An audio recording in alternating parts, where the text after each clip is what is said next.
Gyandhara Harsoli channel से जुड़े BSTC और पीटीटी के समस्त साथियों को नमस्कार। साथियों, बीएसटीसी और पीटीटी से जुड़े 5 बड़े वे सवाल जो आपके द्वारा कमेंट के माध्यम से पूछे गए हैं। साथियों, इन सवालों के बारे में चर्चा करें उससे पहले मैं आपको बता दूं कि हमारे जो बहुत से साथी चैनल से जुड़े हैं उनके द्वारा ज़्यादातर एक बात को लेकर ही कमेंट की गई है कि इतने अंक पर क्या उन्हें कॉलेज मिल जाएगा या नहीं मिलेगा, या फिर कितने अंक पर कैटेगरी वाइज परीक्षार्थी काउंसलिंग के लिए रजिस्ट्रेशन कराएं। साथियों, मैं आपसे निवेदन कर दूं, हमारे द्वारा बीएसटीसी और पीटीटी कट ऑफ से जुड़ी हुई वीडियो हमारे चैनल पर अपलोड कर दी गई है। इसके द्वारा कल हमारे द्वारा इसके जुड़े हुए कि बीएसटीसी में कितने अंक पर आप रजिस्ट्रेशन कराएं और पीटीटी में भी हमने कैटेगरी वाइज ये बताया है कि कला वर्ग में और विज्ञान वर्ग में कितने अंक पर आपको काउंसलिंग के लिए रजिस्ट्रेशन करवाना है अथवा नहीं करवाना है। इसका मतलब ये है कि आप हमारे चैनल पर जो वीडियो अपलोड होती है उनको देखते नहीं हैं। यदि आप देखते हैं तो इस समस्या का समाधान आसानी से हो सकता है। देखिए साथियों, फिर भी मैं आपकी समस्या के समाधान के लिए अगली सीरीज़ की वीडियो में आपकी जो कमेंट है उन कमेंट को रीड करता हुआ और आपके जितने भी सीक्वेंस में सवाल आएंगे उनका जवाब देने का प्रयास करूँगा। इसलिए बीएसटीसी और पीटीटी से जुड़ी प्रत्येक बड़ी अपडेट के लिए लगातार आप बने रहे हमारे साथ में और प्रत्येक बड़ी खबर का नोटिफिकेशन आप तक पहुंचता रहे, इसके लिए आप चैनल को सब्सक्राइब अवश्य कर लें। साथियों, ये राजस्थान के बीएसटीसी और पीटीटी के जो परीक्षार्थी हैं उनको समर्पित चैनल है। अब हम बात कर लेते हैं आज के सवालों की। देखिए साथियों, ज़्यादातर जो हमारे साथी उनके द्वारा जो सवाल किया गया उनमें पहला सवाल है कि कॉलेज अलॉटमेंट के बाद आवश्यक दस्तावेज क्या हैं। काफ़ी अच्छा सवाल है। देखिए, चाहे आप बीएसटीसी में जाएं या पीटीटी में जाएं, दोनों में बीएड और बीएसटीसी में जैसे ही आप कॉलेज में रिपोर्टिंग के लिए जाएंगे, चूँकि अब की बार फिजिकल रूप से आपको कॉलेज में नहीं जाना है, केवल आपको डॉक्यूमेंट अपलोड करने हैं। तो इनमें से आपको कौन कौन से डॉक्यूमेंट आपके पास होना अनिवार्य है।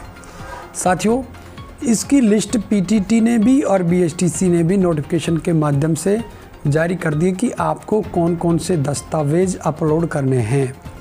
फिर भी मैं आपको बता देता हूं, यहाँ पर मुख्य रूप से बीएसटीसी के परीक्षार्थियों को शुल्क जो चालान जो जमा हुआ है आपका, उस शुल्क के चालान की मूल कॉपी और फोटोकॉपी अपलोड करनी होती थी, लेकिन अब इसकी आवश्यकता आपको नहीं पड़ेगी।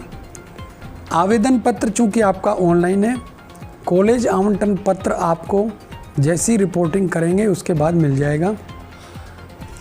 12वीं की अंक तालिका जरूर आपको अपलोड करनी है, ये ध्यान रखें ऑनलाइन में। इसी के साथ जो मूल टीसी है वो भी आपको अपलोड करनी होगी, ये ऑप्शनल है।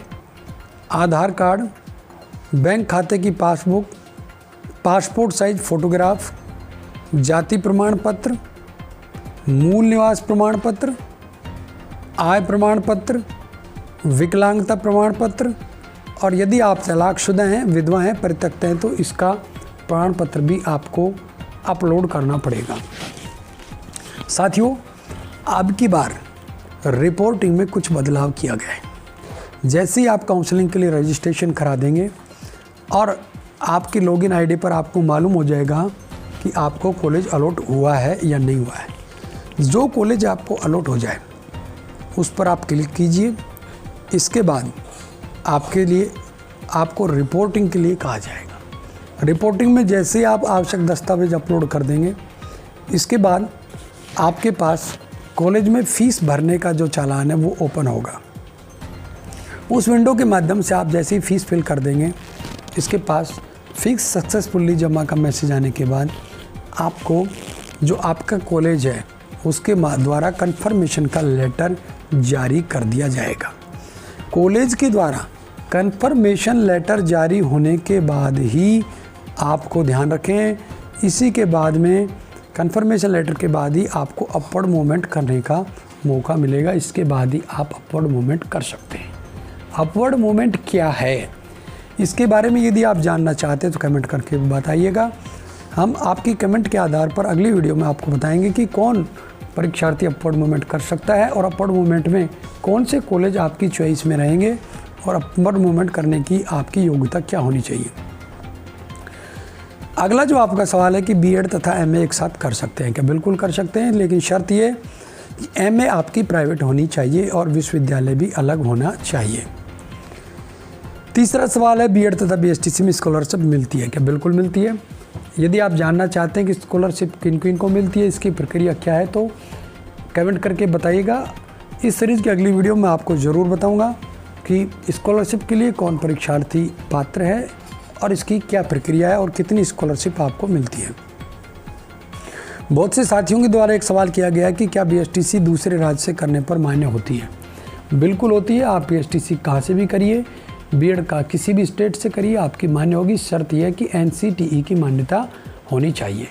कॉलेज को एनसीटीई और यूजीसी 2 की मान्यता होनी चाहिए, तो आप कहीं से भी बीएसटीसी या बीएड कर सकते हैं। पीटीटी तथा बीएसटीसी में रिपोर्टिंग कैसे करें? रिपोर्टिंग की प्रक्रिया मैंने अभी आपको बताई है।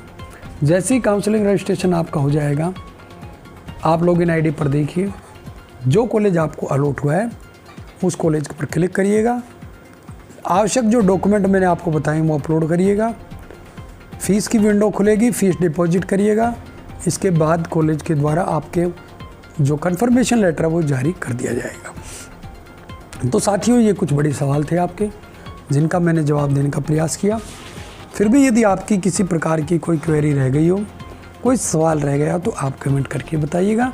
आपकी कमेंट के आधार पर मैं आपके सवालों का जवाब देने का प्रयास करूँगा।